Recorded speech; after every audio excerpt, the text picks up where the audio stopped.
El año es 33 Totodast. B. Jerusalén es una ciudad de susurros y sombras. En el silencio escalofriante de las horas previas al amanecer, los pasos de un hombre resuenan contra los adoquines como un tambor fúnebre. Judas Iscariote corre no de los guardias romanos, ni de las turbas enfurecidas, sino del grito ensordecedor de su propia conciencia. Lleva el precio de una vida 30 siclos de plata tintineando dentro de una bolsa que se siente como si estuviera llena de carbones encendidos. Las consecuencias de esta noche reescribirían la historia humana, pero ¿cuáles fueron los detonantes ocultos que condujeron a este colapso catastrófico?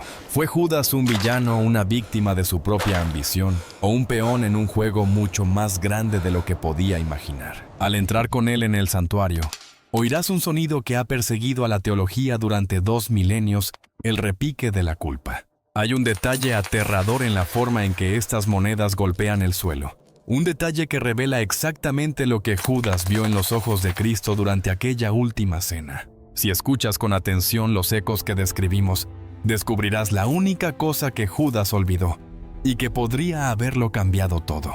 Exploraremos ese camino olvidado al final de esta historia. Para entender por qué Judas tiembla, debemos mirar la conspiración que se gestaba en las sombras del Sanedrín. Jerusalén era un polvorín. Jesús de Nazaret se había convertido en una amenaza para la élite religiosa. Su mensaje de un reino espiritual socavaba su poder y arriesgaba una brutal represalia romana. Los sacerdotes estaban desesperados por silenciarlo, pero temían a las multitudes que lo amaban. Necesitaban una sombra, una llave, un infiltrado. Necesitaban a alguien que supiera dónde oraba Jesús cuando el mundo dormía. Encontraron su llave en Judas Iscariote. Durante 3 años, Judas fue más que un seguidor. Fue un hermano que caminó por los polvorientos caminos de Galilea al lado de Jesús. Sin embargo, por 30 siclos de plata, la compensación legal por un esclavo corneado, aceptó vender esa hermandad. Guió a una milicia privada de guardias del templo, armados con antorchas y garrotes hasta el santuario de Getsemaní. Les dio una señal que atormentaría a la historia. Al que yo bese, ese es sí. En el aire fresco de la noche, Judas se acercó al Mesías y presionó un beso en su mejilla, un sello sagrado de amistad, usado para entregar a un maestro a sus verdugos. Ahora de pie en el silencioso templo, ese beso se siente como una marca de hierro candente en su rostro. Cada vez que cierra los ojos, ve a Jesús mirándolo con compasión, no con ira. Esa compasión es lo que lo está matando. Se da cuenta de que vendió a la única persona que alguna vez lo amó de verdad por un puñado de metal. Mete la mano en su manto y aprieta la bolsa de cuero con la plata. Ya no es solo dinero, es el peso físico de su traición. Cada moneda representa un momento de amistad que cambió por ella. El misterio que acecha este momento es por qué Judas pensó que podría vivir consigo mismo después de que la plata cambiara de manos. Creyó que Jesús escaparía como lo había hecho antes. O había un susurro más oscuro en su oído prometiéndole poder, pero entregándole solo un silencio que aplasta el alma. Mientras mira la plata, nota algo aterrador. Las monedas empiezan a brillar con una luz opaca y nauseabunda como si se alimentaran de su vida. Tiene que deshacerse de ellas. Tiene que gritar. Pero los muros del templo solo esperan su siguiente movimiento. Judas se presenta ante los sumos sacerdotes. Estos hombres envueltos en vestiduras sagradas de lino fino y pesado oro no parecen siervos de Dios. A la luz temblorosa de las antorchas, parecen estatuas talladas en pedernal frío e implacable.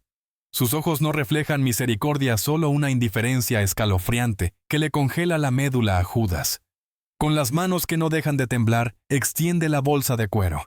He pecado, jadea con la voz quebrándose como pergamino seco, porque he traicionado sangre inocente. No está buscando solo que le devuelvan el dinero. Está suplicando una forma de deshacer la noche. Espera que al devolver el dinero el contrato se rompa y Jesús quede en libertad. Pero la respuesta de los sacerdotes es una cuchilla de hielo. Ni siquiera miran el dinero. Se burlan de él con voces frías y huecas. ¿A nosotros qué allá tú? En ese momento devastador la trampa se cierra de golpe. Judas se da cuenta de que nunca fue su socio. Solo fue una herramienta desechable. Usaron su codicia para comprar una vida y ahora usan su silencio para destruir su alma. El misterio se profundiza cuando Judas mira a su alrededor en el atrio interior. Nota algo extraño: los sumos sacerdotes ya han preparado una vasija con agua para lavarse las manos, un ritual de pureza. Pero ¿cómo podrían ser puros mientras sostienen el precio de un asesinato? Queda claro que hay un ritualismo oscuro y oculto en su rechazo. Quieren la sangre en las manos de Judas, pero quieren que la plata permanezca dentro de los muros del templo, por una razón que él aún no logra comprender. Está al borde de un abismo, y los hombres que creyó sus aliados son quienes lo están empujando. Una oleada de furia primitiva y desesperación absoluta se apodera de Judas. Si los sacerdotes no aceptan el dinero de vuelta para salvar a Jesús, entonces él no permitirá que esa plata maldita permanezca en sus manos, ni un segundo más. Con un grito gutural que retumba en los altos techos de piedra, Judas arroja la bolsa de cuero hacia el santuario interior. La bolsa estalla en el aire, y las 30 piezas de plata se dispersan por el suelo de mármol pulido como un enjambre de langostas metálicas. Clink, ring, ec. El sonido no es lo que esperaba. No es solo el ruido del metal golpeando la piedra, es el repique de la culpa. Cada moneda crea una vibración punzante y rítmica, que se siente como un golpe físico en el corazón. A medida que las monedas ruedan y giran hacia los rincones oscuros del templo, el sonido se amplifica. Empieza a imitar las voces de su pasado, la risa de los discípulos, las enseñanzas del maestro, y el último sonido aplastante de las botas de hierro de los soldados en el huerto. La plata ya no está en silencio. Le está gritando su crimen de vuelta, vibrando a través del suelo y hasta los huesos. Los sacerdotes se recogen las túnicas aterrados de que una sola moneda les toque los pies. Para ellos el dinero ahora es corbán impuro, manchado de sangre e intocable. Pero para Judas el misterio ha alcanzado su pico más terrible. Mientras ve asentarse las monedas, las ve brillar con un pálido resplandor sobrenatural y enfermizo. Se da cuenta de que al arrojar el dinero dentro del templo, no se ha limpiado las manos. Ha sellado su destino. El templo, antes un lugar de refugio, se ha convertido en una cámara resonante de su propia condenación. Se da vuelta para huir, pero el repique de la plata lo sigue, un sonido que no se detendrá hasta su último aliento. Judas se tapa los oídos, pero es inútil. El repique de la culpa ya no está fuera de él, está vibrando dentro de su cráneo. En la luz tenue y extraña del santuario comienza un fenómeno psicológico aterrador.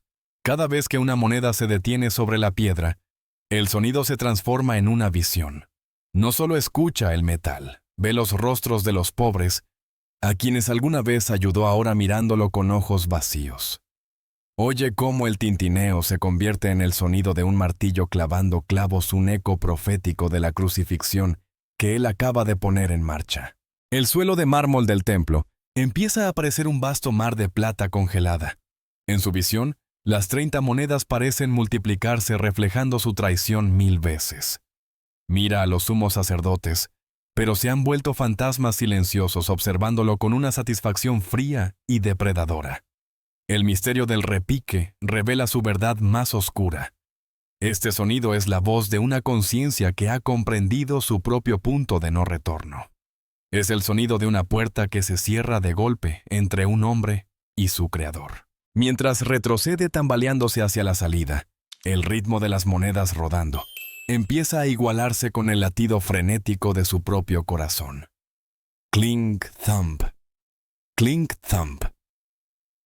Las paredes cubiertas de oro del templo, que deberían reflejar la gloria de Dios, ahora solo reflejan la sombra gris y plomiza de un traidor. Judas se da cuenta de que incluso si huye hasta los confines de la tierra, llevará esta orquesta de agonía dentro de sí. Ha cambiado la palabra de vida por una sinfonía de muerte y el concierto apenas comienza. Mientras Judas huye del templo, una pregunta inquietante queda suspendida en el aire frío de la noche. ¿Por qué él?